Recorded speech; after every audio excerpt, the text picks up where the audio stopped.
Bonjour à tous. Vendredi soir, Saint-Étienne a été battu par Lorient 6-2. C'est une lourde défaite, mais contrairement à la plupart des collègues, je pense que c'est la fin d'une mauvaise série. À tout de suite pour l'explication de ce match. Je vous rappelle que Saint-Étienne mène par 2-0, comme Kiev avait gagné en URSS par 2-0. Les deux équipes sont à égalité sur l'ensemble des deux matchs. Il reste 8 minutes dans la prolongation. Et après ces 8 minutes, alors que c'est encore Patrick Révelli là, oui, va-t-il centrer? Et c'est Rocheteau qui marque le but de la victoire, sans doute.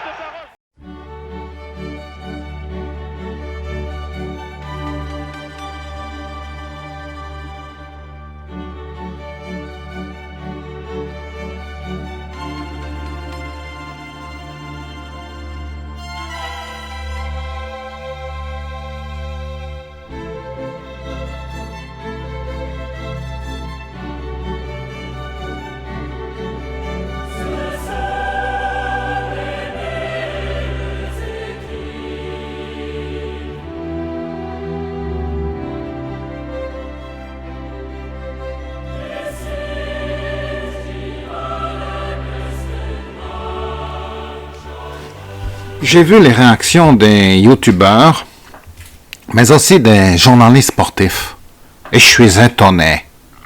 Je trouve qu'ils ont été tellement basiques, tellement primaires dans la réaction. C'est un peu facile de jeter le bébé avec l'eau du bain quand une équipe perd 6-2. Il faut affiner l'analyse, la rendre plus pointue. C'est ce que je vais essayer de faire. Une défaite n'est pas interdite. On ne peut pas gagner tous les matchs. Même le QSG ne gagne pas tous ses matchs malgré ses milliards. Alors, il ne faut pas être trop dur. Moi-même, il m'est arrivé de perdre dans la vie. Dans le sport, mais aussi dans d'autres domaines. Ça ne m'a pas empêché de me relever et de devenir qui je suis actuellement. Je vais même aller plus loin. Une défaite acceptée permet de progresser en comprenant les raisons et en les corrigeant. L'acceptation de la défaite doit être instruite dès le plus jeune âge. Il faudrait même créer une matière de la défaite à l'école pour apprendre aux gens à perdre.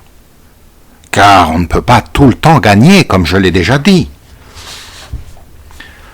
Revenons au match. Pour moi, ce match donne beaucoup de raisons d'espérer. Déjà, il s'inscrit dans des cycles. Vous savez que dans le football, il y a des cycles. On a vu un très long cycle, très mauvais de Saint-Étienne en début de saison, avec 12 points au bout de 19 matchs. Et ensuite, on a vu une bonne série des Verts qui ont aligné quelques victoires et quelques matchs nuls. Cette série s'est un petit peu arrêtée après le match contre Troyes. C'est vrai. Mais ce n'était pas un si mauvais résultat. Il précédait les deux matchs que nous venons de vivre, deux défaites. Une contre le deuxième du championnat où nous avons mené et où l'arbitrage nous a rattrapés, et une contre Lorient qu'on peut aussi mettre sur le compte en partie de l'arbitrage. Il y a aussi une baisse de forme de certains joueurs. Je vais y revenir. Il ne faut pas oublier que ce match, nous l'avons joué sans Casery, sans Ramouma, et puis Sako, Fraizel Sakon, qui est un très bon joueur. Et puis Mady Camara avait été mis à pied. Une erreur du club, selon moi. Car qu'avait fait Mady Camara? Il est capitaine d'équipe. On manque de respect à sa mère. Il va laisser passer? Il ne va rien dire? Quelle image il aurait auprès de ses partenaires? Quelle autorité lui resterait? Non, il a bien fait de frapper ce jeune. En faisant cela, il lui apprend, et même ce jeune lui sera reconnaissant, car il apprend ainsi le respect que l'on doit à toutes les mamans, et aussi aux plus anciens. Mady Camara fait quelque chose de bien, il faut le féliciter. Et il faut vite le réintégrer dans l'équipe car il est très utile. L'équipe a nettement dominé cette équipe de Lorient. Pendant 40 minutes, nous menions 2-0 malgré l'arbitrage défavorable. C'est bien, c'est bien. La défense était magnifique avec un Mangala qui a retrouvé des couleurs dans ce match. Même si après il a été un peu moins en forme.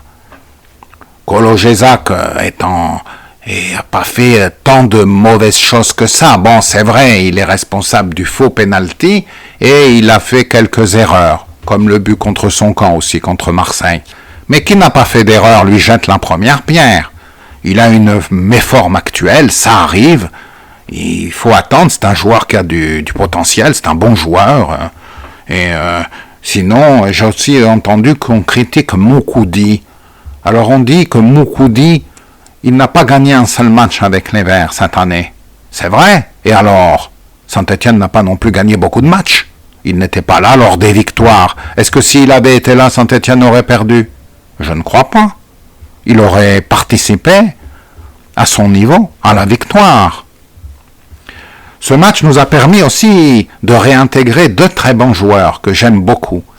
Le Péruvien Trauco, Miguel Trauco, qui est vraiment très bon et qui a fait une belle apparition. D'ailleurs, il est titulaire avec l'équipe de Pérou qui va se qualifier pour la Coupe du Monde. Et puis Niou a fait une apparition intéressante. Il n'est pas resté très longtemps, c'est vrai, mais il a bloqué une attaque qui allait faire but. Et puis il a été expulsé, mais de façon erronée, de façon dure.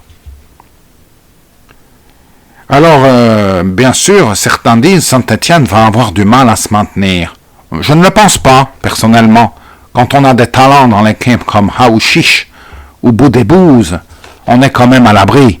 Ces jeunes ont du ballon. Et je crois qu'avec le retour de Kazri, nous aurons de belles raisons d'espérer. Le calendrier n'est pas si défavorable. Il faudra battre Brest. Ça, c'est impératif, je pense. Surtout que Brest nous avait volé à l'aller. Il faut les corriger à présent. Puis gagner à Bordeaux. Ce n'est pas très dur. D'autres l'ont fait. Une bonne équipe de Saint-Étienne peut les battre. Ensuite, accueillir Monaco, qui n'est pas en grande forme. On peut prendre aussi les 3 points, pourquoi pas? Allez, mettons que nous prenions 6 points sur 9.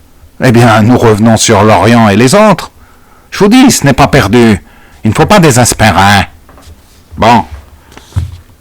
Je dirais sinon pour finir, car je sais que vous appréciez mes petites considérations historiques, que Lorient est un tout petit club. C'est un club breton créé en 26 par la mère Cuissard.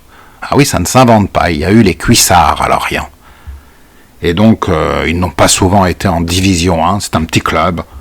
Ils ont fait 10 ans de suite dans les années 2000 avec Vairua. Ils ont aussi révélé Gamero, Gignac. Donc, ils ont eu une bonne période. Ils ont même fait une apparition en Coupe d'Europe après leur victoire en Coupe. Car l'année où ils sont descendus en Ligue 2, ils avaient été en finale de la Coupe de la Ligue, écrasés par Bordeaux, et ils avaient battu en finale de la Coupe de France Bastia. Et ils s'étaient qualifiés en Coupe d'Europe où ils ont été éliminés au premier tour. Non, c'est un petit club. Et je pense qu'on peut les revoir d'ici la fin de saison. Ce n'est pas sûr qu'ils se maintiennent, par contre. Cette victoire 6-2 est en trompe-l'œil. Ne vous en faites pas. Il faut garder l'espoir en Saint-Étienne. Allez, bonne semaine à vous. Et bonjour chez vous.